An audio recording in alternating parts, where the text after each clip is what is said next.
Hello, my name is Nyesha Warner. Today is April the 9th, 2023. It is spring semester, and I will be doing this video for my Criminal Justice Technologies class. We will be going through and trying to locate a fugitive through social media platforms.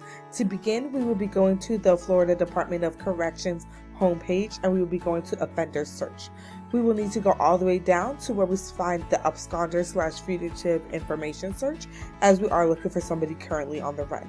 We are going to uncheck and only check off only show offenders that have photos, as we will be using social media platforms as our way of locating them, and having a photo will be better to locate that fugitive. Since we can only be searching from the first and last name as well as the DC number, we will be having to put in a random name. The first name I can think of is the last name of Hodge. It is a very common last name, and I feel we'll be able to get a nice search. From here, there are going to be two factors into who I'm going to be locating. The first will be the date of birth, as well as the scheduled termination date. The scheduled termination date is the day they are scheduled to be off of parole. As you can see, since they have now become absconders, they are now on the run from the law. I will also be looking at the date of birth, as I do believe that somebody with a later birthday will have a higher social media presence than someone born in an earlier time.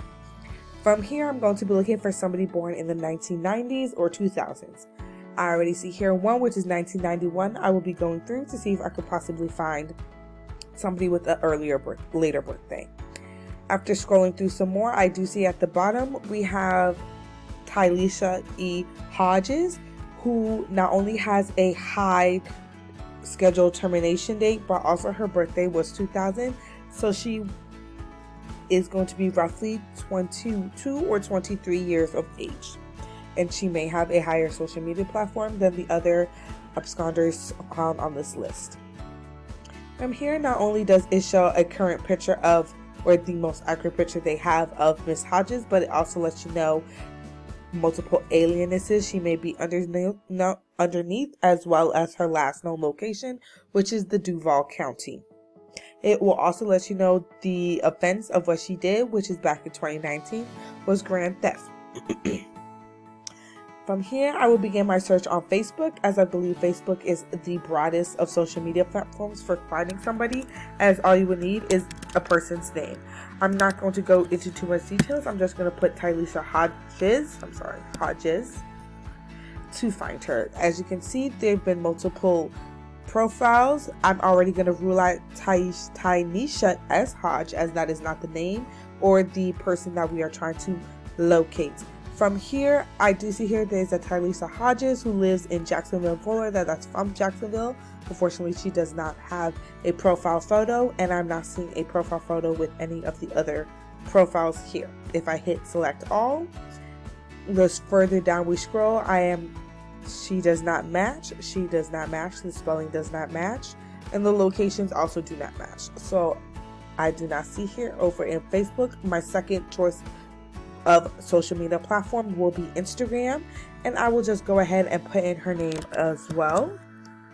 Tylisha Hodges.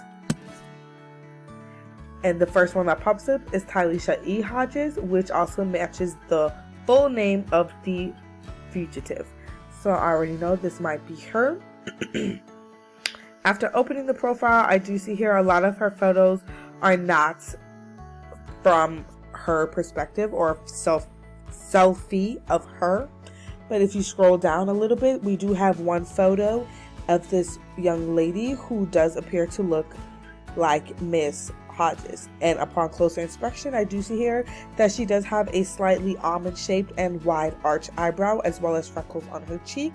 And if we go back to this photo, we can see here she also has an almond-shaped eyes, well, a high arch, and there are light dustings of freckles as well. And we see she is of a lighter complexion, as was this woman.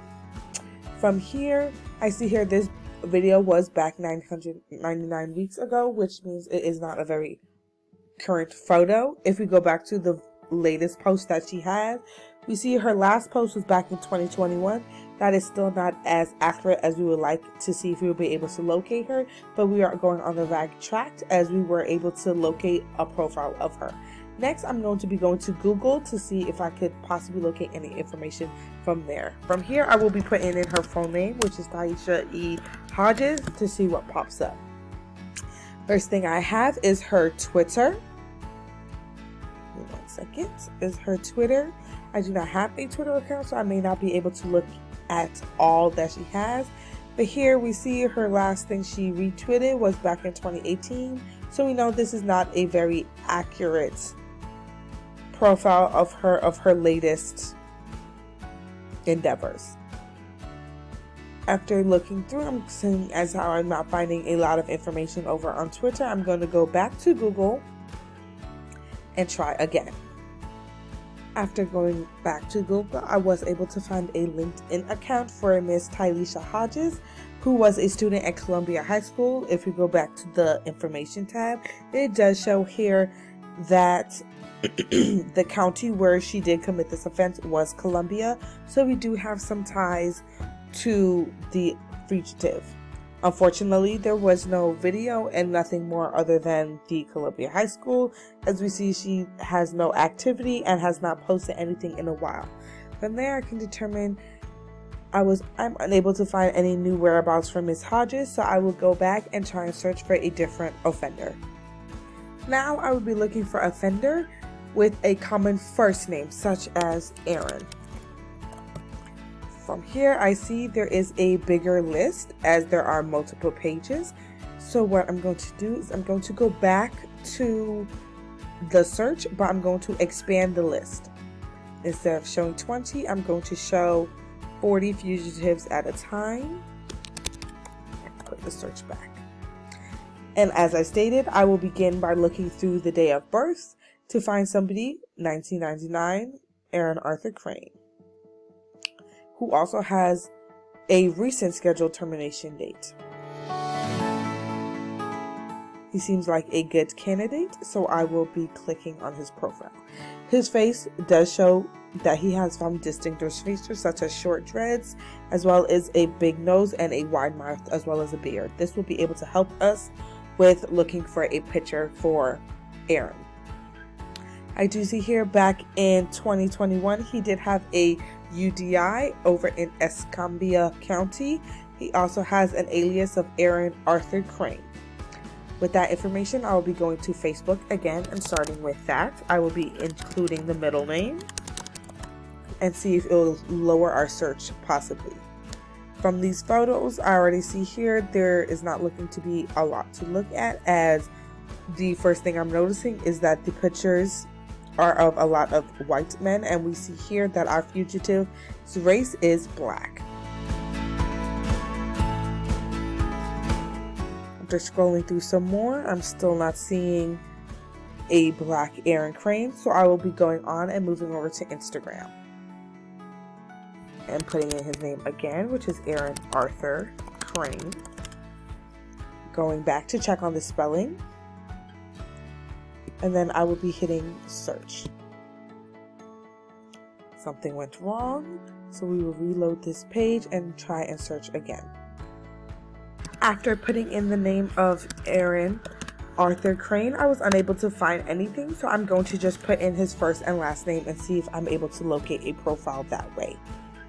Through searching, I do see here the first page that popped up is again of another white man, so we know this is not the fugitive that we are looking for. And I will be going back to my search to see if I can find a different profile. You see here already there is a lot of profiles that are not linking with our fugitives, so I can tell he does not have that much of a high social media presence.